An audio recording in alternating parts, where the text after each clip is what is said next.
नमस्कार, the truth 24 देखना शुरू कर चुके हैं आप। आपके साथ मैं हूं प्रिया। बहुत स्वागत आप सभी का। अपने बयानों के जरिए सियासत में हलचल मचाने वाले एआईएमआईएम प्रमुख असदुद्दीन ओवैसी अक्सर महिला बहन बेटियों को लेकर के दिए गए बयानों की वजह से चर्चा में रहे हैं।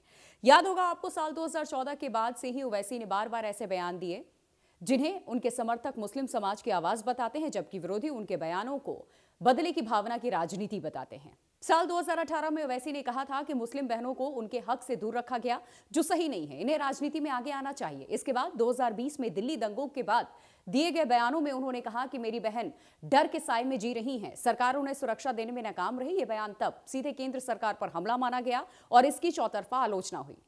2022 में हिजाब विवाद, हिजाब और प्रधानमंत्री नरेंद्र मोदी को लेकर असदुद्दीन ओवैसी का एक बयान भी सामने आया, जिसने देश की राजनीति में तीखा विवाद खड़ा कर दिया। यह मामला उस वक्त सामने आया जब देश में हिजाब विवाद चरम पर था। कर्नाटक से लेकर दिल्ली तक बहस चली और इसी दौरान ओवैसी ने एक जनसभा और मीडिया में कहते हुए हमला बोला कि सरकार महिलाओं की शिक्षा, रोजगार और सुरक्षा पर बात करने के बजाय उनके पहनावे को मुद्दा बनाया। उन्होंने कहा कि मेरी बहनें क्या पहनेंगी या प्रधानमंत्री सरकार तय नहीं करेंगे ये। इस बयान को बीजेपी नेताओं ने प्रधानमंत्री का अपमान बताया। वहीं कई हिंदू महिला संगठनों ने आरोप लगाया कि ओवैसी महिलाओं को धर्म के नाम पर बांटने की कोशिश कर रहे हैं। बीजेपी की महिला नेताओं ने पलटवार करते हुए कहा कि हिजाब को सशक्तिकरण बनाना महिलाओं को एक दायरे में कैद करने जैसा है। उनका कहना था कि ओवैसी महिलाओं की आजादी की नहीं बल्कि कट्टर सोच की राजनीति कर रहे हैं। इस बयान के बाद ओवैसी एक बार फिर हिजाब, धर्म और राजनीति के केंद्र में आ गए और देश में नई सियासी बहस छिड़ गई।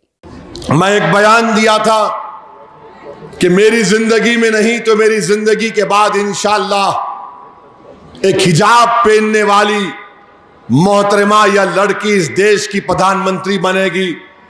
उसमें आसाम के मुख्यमंत्री, इंशाअल्लाह उसके आसाम के मुख्यमंत्री बोल रहे नहीं बन सकती।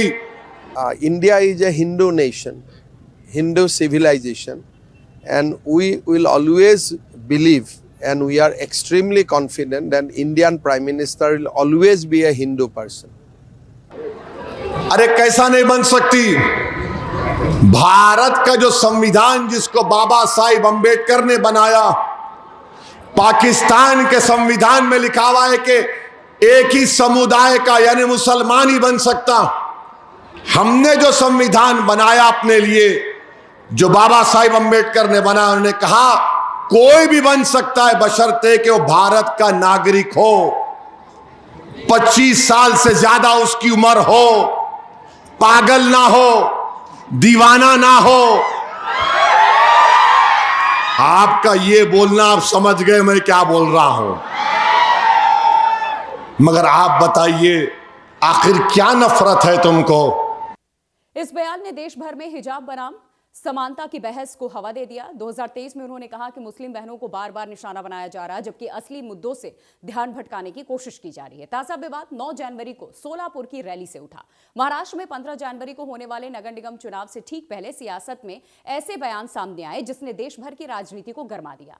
दरअसल 9 जनवरी को महाराष्ट्र के सोलापुर में आयोजित एक जनसभा में एआईएमआईएम प्रमुख ओवैसी ने मंच से एक बयान दिया। उन्होंने कहा कि एक दिन इस देश में हिजाब पहनने वाली बेटी भारत की प्रधानमंत्री बनेगी। ओवैसी का यह बयान चुनावी मंच से था, लेकिन इसकी गूंज संसद से लेकर सड़कों तक सुनाई देने लगी। ओवैसी के इस बयान को मुस्लिम समाज के सशक्तिकरण और राजनीतिक प्रतिनिधित्व से जोड़ करके देखा गया। वहीं बीजेपी ने इसे तुष्टीकरण की राजनीति करार दिया। बयान के कुछ ही घंटों के बाद दिल्ली सरकार में मंत्री और बीजेपी के विवादित नेता कपिल मिश्रा ने ओवैसी पर तीखा हमला बोल दिया। कल यहाँ पे ओवैसी आया था, क्या बोल के गया ओवैसी? किसी ने सुना ओवैसी का भाषण? ओवैसी बोल रहा है कि एक दिन मुंबई में बुर्के वाली मेयर बनेगी। मैंने कहा मियां, पहले बुर्के वाली को अपने घर से तो निकाल, पहले उसे स्कूल तो भेज, पढ़ाई तो करवा।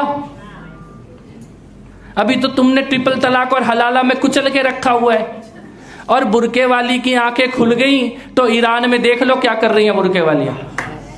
ईरान में देखा किसी ने क्या हो रहा है? देखा ईरान में? जिस दिन इधर ऐसा हो गया ना, उधर ओवैसी खुद ही बुर्का पहन के भागेगा उस दिन। लेकिन इनके दिमाग में कितना जहर है, इनकी सोच में कितना विष है, ये हमें भूलना नहीं है।